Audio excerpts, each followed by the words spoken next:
والصلاة والسلام على سيد الأنبياء والمرسلين أما بعد فأعوذ بالله من الشيطان الرجيم بسم الله الرحمن الرحيم إن الله وملائكته يصلون على النبي يا أيها الذين آمنوا صلوا عليه وسلموا تسليما اللهم صل على سيدنا محمد وبارك وسلم صلى عليه الصلاة والسلام عليك سيدي يا رسول الله صلى الله تعالى عليه وسلم بسم الله الرحمن الرحيم ثم أنشأنا من بعدهم قرونا آخرين ما تسبق من أمة أجلها وما يستأخرون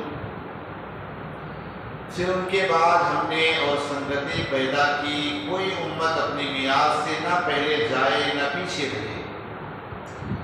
آپ اس سے پہلے حضرت ہود علیہ السلام و تسلیم کی قوم کا تذکرہ سن رہے۔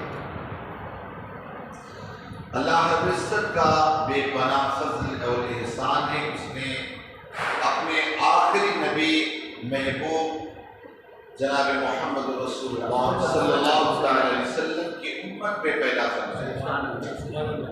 آپ دیکھیں سب سے پہلے جتنے بھی انبیاء اکرام آئے اور ان کی امتوں کے حالات کیا ہیں وہ سارے کے سارے آپ کے سامنے سب قرآن میں اللہ نے بیان کر دیا۔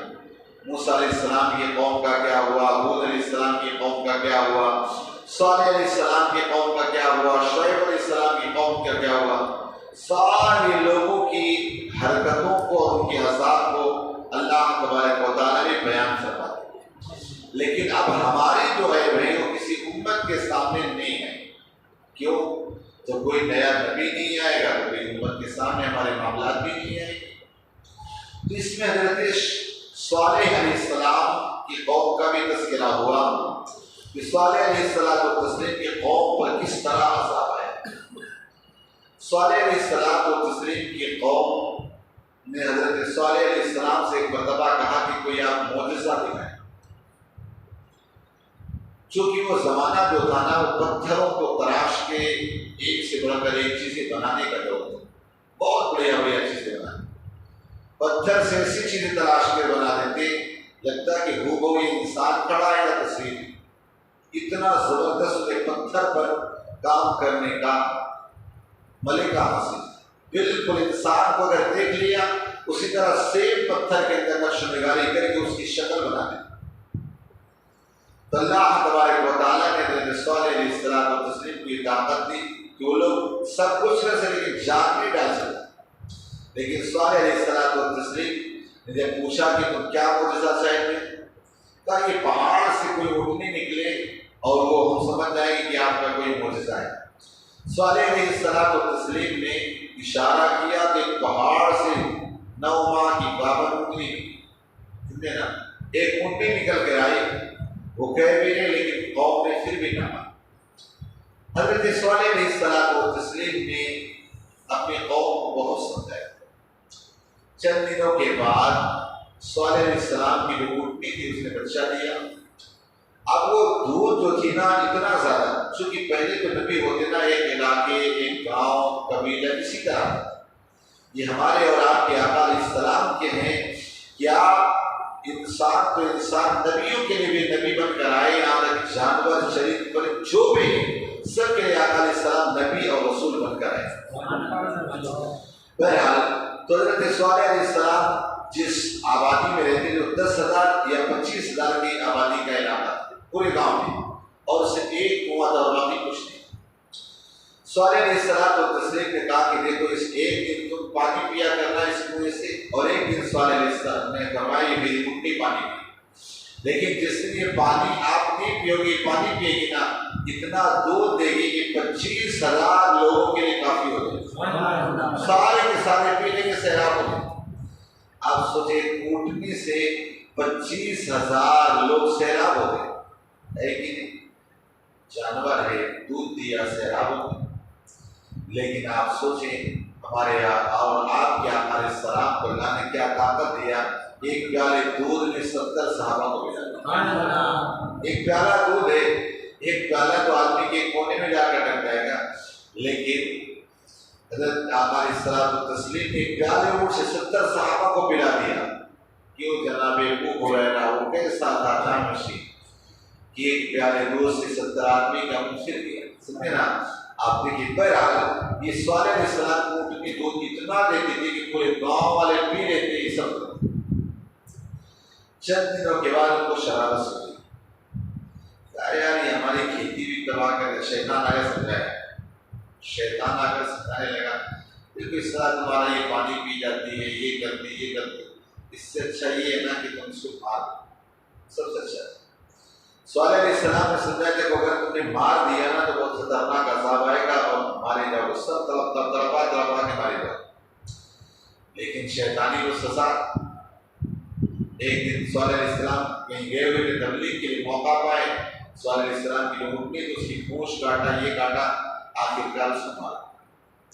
جو ایک اٹھنے کے ساتھ بچہ تھا وہ دوڑتا وہ سیدھا گیا اور جا کر اسی پہاڑ کی طرح اس کی ماں نکلی، اسی طرح وہاں لگ گئی، غائب ہو گئے.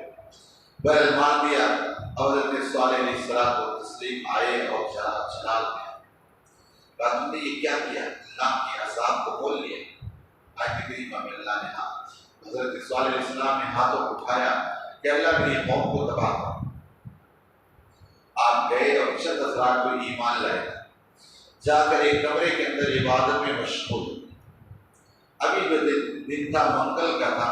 صبح ہوتے ہی ساتھ کالے بادل آئے، ڈراؤنی ہوائیں آئیں. یہ لوگ تھوڑا ڈرے، کہنے لگے صالح ہم ایمان لائیں گے. لیکن جب عذاب دیکھ لیا اس وقت اب ایمان کسی کام کا نہیں.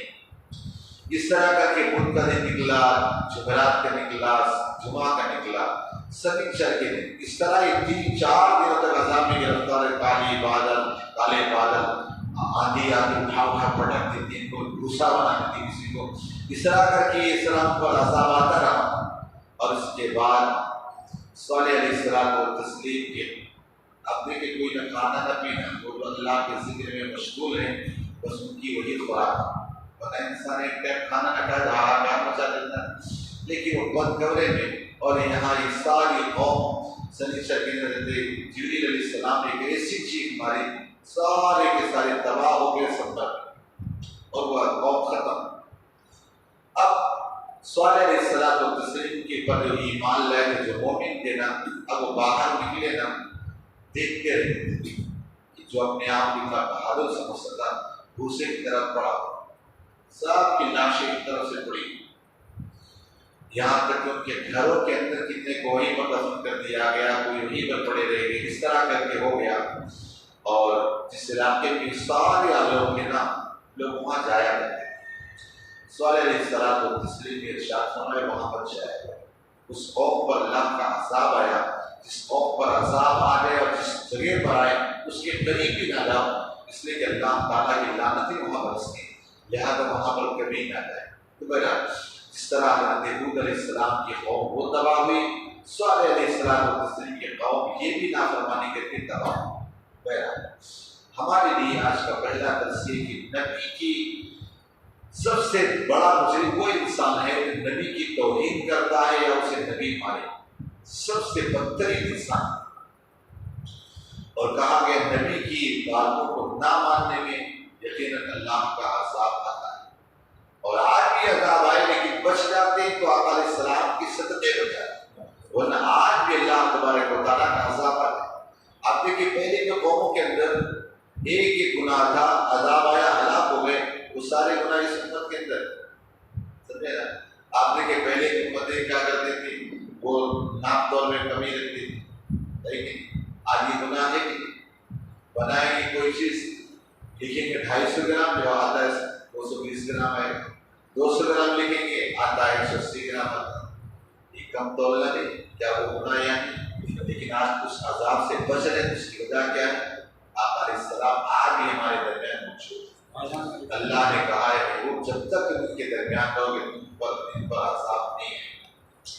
بہرحال دوسری اسی طرح دیکھیں لوگ جھوٹ بولتے تھے، کیا یہاں جھوٹ نہیں بولا جاتا؟ بولا جاتا. ہر قوم نے جو گناہ کیے نا وہ سارے گناہ اس قوم کے اندر آتے ہیں. لیکن اگر بچ رہے ہیں تو امت خطرہ والے کا صدقہ ہے. دوسرا درس ہمارے لیے یہ ہے کہ جہاں پر اللہ کے عذاب سے کوئی بندہ ہلاک ہو اس جگہ پر نہ جائے اور نہ اس کو دیکھنے کے لیے.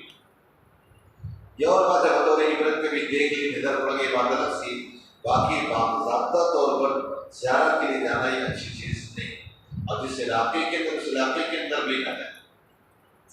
وہی آیت کریمہ میں اللہ رب العزت نے فرمایا کہا کہ دیکھو دنیا کے اندر جو کافر عیش کرتے ہیں ان کا ایک ٹائم آتے سب بچے کے سب تباہ ہوتے ہیں. سمجھے نا؟